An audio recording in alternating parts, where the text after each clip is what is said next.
probably one of the most moving stories I've ever read. It smelled like the first thing to ever die. He really is kind of like a saltine cracker of a person. The most disturbing thing I've ever read. Absolutely vile. It's awful. I can't recommend it. That is something that will never leave me.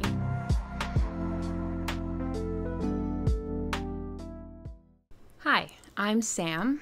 There's quite literally no one asking me to do this, but I thought it would be fun for me to tell you about my favorite books that I've read so far this year. So if you have seen any of my videos so far this year, I will say you probably have heard me talk about some of these already. What can I say? I like to talk ad nauseum about the books that I like. So the first one I'll talk about is Bonding by Maggie Siebert. I did talk about this in my last video. This was my biggest surprise of the year. I really wasn't expecting to like this as much as I did, mostly because it's a short story collection. But even with my past as a short story hater, I think this is really, really strong. I will say my personal favorites from this collection were Amon and Coping. I talked about Coping in my last video. In general, it's a lot of weird, unique, short horror stories, so if you're interested, you should definitely check it out. I will just read one little paragraph that I think kind of gives you a sense of the vibe of the short story collection. So this excerpt is actually from the story called Smells. She found herself unable to continue. The stench emanating from her mouth stunned her. She could focus on nothing else. It was unlike anything she had ever smelled. With no olfactory reference, her brain flooded her with images. The impacted shit she once heard they pulled out of John Wayne, a freshly split hog, a hospital operating room, the broiling corpse of an invalid. It smelled like the first thing to ever die. I really like this one. I think you should read it. Okay, next two are ones that I've also talked about before, so it's gonna be John Williams, guys. Stoner, I already said in my last video, is my best book of the year so far, so of course he's gonna be on the list. I wasn't expecting to like Stoner as much as I did. This is about a man who goes off to college to study agriculture in Missouri in the United States, and he ends up falling in love with literature. So we're really following him throughout his entire life, and he's just such an interesting character because he's so inert and passive and I don't want to say empty, but he really is kind of like a saltine cracker of a person. So again, it's like, why would I care about following this boring, inconsequential man throughout his life? But it really is a testament to John Williams' writing that I did want to follow this man's life, and I was so gripped by it. I want to read just a couple lines to give you a sense of John Williams' writing and the impact that he can have with just like a single sentence or two. Okay, so I'll start with a couple just good sentences that make my brain tingle in a good way, and then I'll read a couple paragraphs to give you a sense of who Stoner is as a character. Sometimes, immersed in his books, there would come to him the awareness of all that he did not know, of all that he had not read, and the serenity for which he labored was shattered as he realized the little time he had in life to read so much, to learn what he had to know. He had never got in the habit of introspection, and he found the task of searching his motives a difficult and slightly distasteful one. He felt that he had little to offer to himself, and that there was little within him which he could find. Especially in the winter months, he found himself returning more and more frequently to such a state of unreality. At will, he seemed able to remove his consciousness from the body that contained it, and he observed himself as if he were an oddly familiar stranger doing the oddly familiar things that he had to do. It was a dissociation that he had never felt before. He knew that he ought to be troubled by it, but he was numb, and he could not convince himself that it mattered. He was 42 years old, and he could see nothing before him that he wished to enjoy, and little behind him that he cared to remember. He is a very heartbreaking character. You know, it's like so hard to read about someone who has so little sense of self and is so self-deprecating, you know? So I love this book. I love John Williams' writing. I think you should read it. Okay, and then Butcher's Crossing by John Williams. I'll also read a few things from this. This is different from Stoner in that this is a Western novel, so we're following this main character who drops out of Harvard and wants to go west to try to hunt buffalo because he thinks that doing that will help him find himself. So we're really exploring themes of discovering nature, both in the literal sense, but also figurative, like discovering one's own nature. And there's a lot of play on words with that throughout the novel. There's the kind of grappling of how do we figure out who we are? When does that happen? how does that happen, how we make our mark on the world, and whether we actually make a mark on the world or the world makes a mark on us. Those are the kinds of things that this book explores. So there's a lot of really great descriptions of nature, obviously, in this book, and a lot of this character, again, trying to understand who he is and how the events of the trip and the buffalo hunt kind of challenge his expectations. He thought that if he listened, he could hear the sound of growth. A light breeze rustled among the boughs, and the pine needles whispered as they were rubbed together. From the grass came a mumble of sound as innumerable insects rustled secretly and performed their invisible tasks. Deep in the forest, a twig snapped beneath the pad of an unseen animal. Andrews breathed deeply of the fragrant air, spiced with the odor of crushed pine needles and musky from the slow decay that worked upward from the earth, in the shadows of the great trees. During the last hour of the stand, he came to see Miller as a mechanism, an automaton, moved by the moving herd. And he came to see Miller's destruction of the buffalo not as a lust for blood, or a lust for the hides, or a lust for what the hides would bring, or even at last the blind lust of fury that toiled darkly within him. He came to see the destruction as a cold, mindless response to the life in which Miller had immersed himself. And he looked upon himself crawling dumbly after Miller upon the flat bed of the valley, picking up empty cartridges that he spent, tugging the water keg, husbanding the rifle, cleaning it, offering it to Miller when he needed it. He looked upon himself and did not know who he was or where he went. It came to him that he had turned away from the buffalo not because of a womanish nausea at blood and stench and spilling gut. It came to him that he had sickened and turned away because of his shock at seeing the buffalo. A few moments before, proud and noble and full of the dignity of life, now stark and helpless, a length of inert meat, divested of itself or his notion of itself, swinging grotesquely, mockingly before him. It was not itself, or it was not that self that he had imagined it to be. That self was murdered, and in that murder he had felt the destruction of something within him, and he had not been able to face it, so he had turned away. Once again in the darkness, his hand came from beneath the covers and moved across his face, sought out the cold, rough bulge of his forehead, followed the nose, went across the chapped lips, and rubbed against the thick beard, searching for his features. When sleep came upon him, his hand was still resting on his face. So, I think if you're interested in like Western type books, the human condition, the search to understand yourself, you would probably like this book, and you should read it. Okay, next is a manga series that I finished this year, and we'll talk about. I feel like this one kind of got glazed over because I started it at the very end of last year, so I didn't really talk about it too much. And then I finished it recently, so I talked about it a little bit in a wrap-up, but I really, really loved this, and I want to highlight it on the channel. So that is Happy Sugar Life by Tomiyaki Kagisora. This is super, super messed up. All the content warnings. I really like it because on the surface it looks really girly pop and cutesy, but then as you read more and more, it's like, oh, all of these characters are the worst people on the entire earth. We're following this main character who's on the cover, and she is living with this much younger girl in an apartment. From the beginning, you're kind of like, how did these two meet? Like, they're clearly not sisters.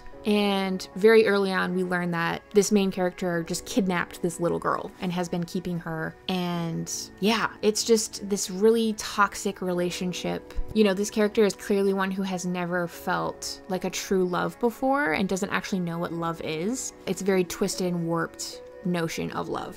So I really liked this series. It's very disturbing. Again, I would definitely check content warnings. Read it if you can, because it's super, super good, super messed up, and I loved it. I loved the juxtaposition between the cutesy art style and the cutesy characters versus their absolutely awful, vile actions and inner beings. Okay, next is a horror novel that I had been meaning to read for a really long time. Everyone said it was good. I knew it was going to be good, and then I read it and it was good. So that is Hellhound by Ken Greenhall. This is about a homicidal bull terrier. He comes under the care of this family with this young boy who is very clearly troubled and very much like early incel energy. He's like obsessed with Hitler and Hitler's final moments, and he's violent. He's just dangerous. You're seeing a lot of these thoughts and feelings and actions early on where it's like, if this does not get curbed immediately, he's gonna go down a really, really bad path. So then enter Baxter, this homicidal dog. It's like they really bring out the worst in each other. So this book actually had a lot more depth than I thought it would. You know, I think a lot of times when people think of horror, they think of it not being very deep or well written, but this was fantastically written, and it really explored the idea of power, how tenuous the balance of power can be sometimes, and how quickly power can shift and what causes those kinds of shifts. It's a little shorty, it's a tiny little baby boy, and I think you should read it. It's really creepy. I had a lot of fun with it. Okay, last physical one I'll talk about is another one I've talked about a little bit, but I want to kind of give it a little more love in this video. So that is A Girl on the Shore by Inio Asano. When I first talked about this on the channel, I think it was in a book haul video, and I was hesitant because there are a lot of sex scenes in this book. So I thought this was just going to be like kind of smutty, but it really was not that at all. It's probably one of the most moving stories I've ever read. Very emotional. Again, I would look up content warnings still, though. This does cover a lot of really mature content. There's this really heart-wrenching scene where the younger brother of a character who had previously committed suicide is kind of describing how that impacted him and how that has sort of like led to his own suicidal ideation. It was, again, yeah, just heart-wrenching and really, really tough to read, but really moving if you're in the right headspace for it. So I guess plot-wise, we're really just following these two characters who are in, I think, their last year of middle school. I get kind of confused with Japanese school timing compared to the US, but really at that pivotal time where you're kind of really starting to worry about who you are and how you present to other people and what other people think of you. And it's these two characters who are miserable in their own ways, and they try to kind of find solace in a physical relationship with each other. Inio Asano is a really great artist too. His works always feel very cinematic, and this was not an exception. Really great at conveying emotion, but also, you know, kind of flipping through this to kind of refresh myself before talking about it in this video, I forgot how well Inio Asano was able to set up a lot of really tense moments as well. And the payoff was really satisfying. I think you should really read this if you can. This was really, really good. One of the most emotionally moving books I've ever read. Okay, next is another series that I started this year and have been really, really enjoying. So that is The Summer Hikaru Died. I've only read volumes 1 through 3. That's all that's out right now. I'm really, really liking it. This is about a pair of friends. One of them is named Hikaru. He had disappeared on the mountain that their town is situated on for a week. People presumed that he was dead, but then he suddenly reappeared. Very early on, it's clear that the friend thinks that there's something wrong with Hikaru and that it's not actually Hikaru who came back down the mountain. So kind of like he thinks it might be like a changeling type situation. The art is just so freaking good in this. The art style really grabbed me from the beginning. The horror is done really well. There's a lot of great body horror. It's similar to the last book I talked about where we're following these two young middle school, high school age boys. So it's really that kind of pubescent ennui in the sense of you're already struggling so much at that age to just figure out who you are, and there's so many changes going on in your life. So then to add on top of that, the fact that you think your friend might be this horrific beast that came down from the mountain. Just got a lot on your plate, you know? It really has that sort of like sleepy town in the summer, sticky hot feeling. So I've really been enjoying reading that in the summer as well. I think that's all I can say about it plot-wise because I don't want to spoil anything, but I really encourage you to read it and I hope you like it just as much as I do. Okay, the last one is one I honestly contemplated whether to even include it or not, because while it is one of the best things I've read so far this year, I can't in good conscience recommend it. It is probably the most disturbing thing I've ever read. The content is just like absolutely vile. So I just want to be very honest and upfront about that ahead of time because I don't think I've ever read like an extreme horror manga before. Like Happy Sugar Life for sure, was probably the closest thing. But then after reading this, it was like, oh, that hit different, you know, like an extreme horror book. It's one thing to read about these horrific things, but then to also see it like illustrated for you is just a whole nother level. And again, it's terrible. It's awful, but it was still just so masterfully done. So anyway, Sam, what book is it? I'm like teasing so much. I didn't mean to, but I just want to be very clear that I can't recommend it. But that is Garden by Usamaru Furuya. This is a short story collection. I would say there are 2 stories in this that are pretty vile, and one of them in particular is just, it was the most disturbing thing. So I guess I'll focus mostly on that last story, which was called Emi-chan. Yeah, like that one, that is something that will never leave me. The story is about this girl named Emi-chan. The story opens with her dragging this garbage bag full of unknown contents through a forest. It's very clear from early on that she's pretty sheltered. This was her first time outside of her home, and she's been sent on a mission by her father. And she ends up stumbling upon a serial rapist and killer who has kidnapped a class of, I think, like kindergarteners, and he had worked at the school and was taking them on a field trip.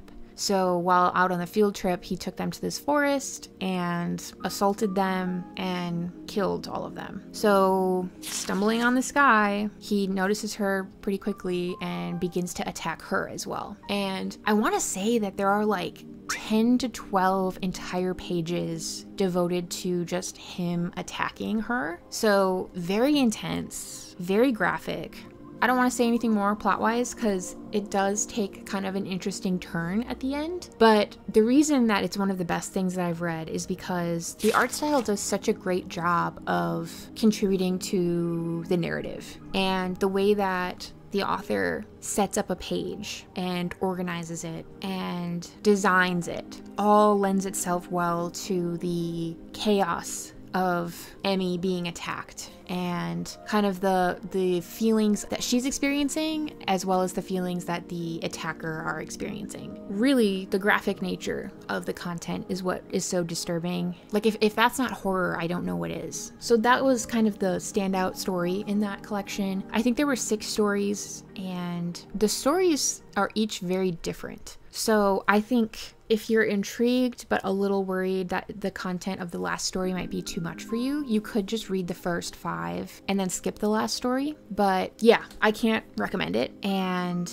I don't necessarily think you should read it unless you really, really want to and you think that you could handle it. But it is one of the best things I read so far this year. I probably should not have ended on that one because now I'm like a little traumatized about having to remember that, but those are the best books I've read so far this year. So yeah, you could like this video if you wanted. You could comment what your best books of the year so far have been. You could watch my other videos. Did I already say that?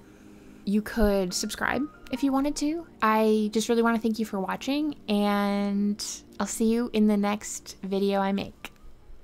Okay, bye.